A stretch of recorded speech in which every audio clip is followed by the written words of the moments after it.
आगे बढ़ते हैं। हिंदुस्तान और चीन के बीच आज 14वें दौर की बातचीत होगी। दोनों जानिब से आला फौजी अफसरान इस मीटिंग में शामिल होंगे। LAC पर टकराव की सूरत हाल को खत्म करने और हसास इलाकों से दोनों ममालिक के अफवाज को पीछे हटाने पर बातचीत हो सकती है। फिलहाल दोनों ममालिक के करीब 50-60 हजार अफवाज हसास इलाकों में तैनात है।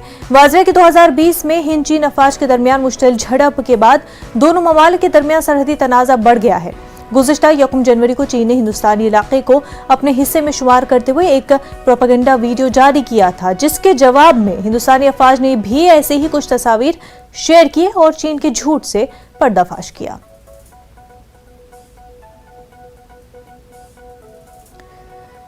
दिल्ली से हमारे नुमाइंदे शंकर आनंद हमारे साथ जुड़ चुके हैं। एक और बार जो है हिंदुस्तान और चीन के आला फौजी अफसरान जो है उनके बीच मीटिंग होने जा रही है।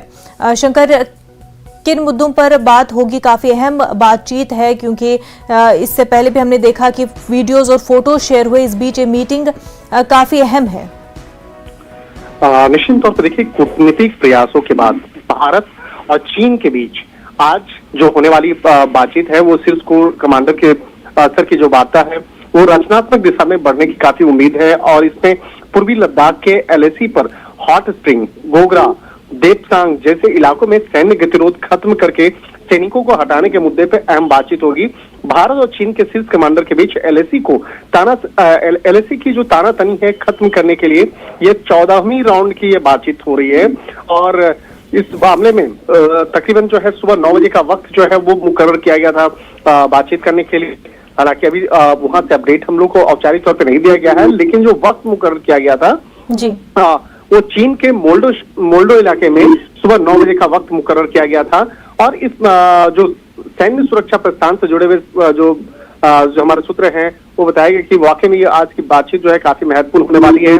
और जिसमें कि सबसे महत्वपूर्ण तौर पे इस बात को लेकर भारत चर्चा करेगी कि मई 2020 से पूर्व की जो स्थिति है उसको बहाल करने पे भारत की तरफ से जोर दिया जाएगा।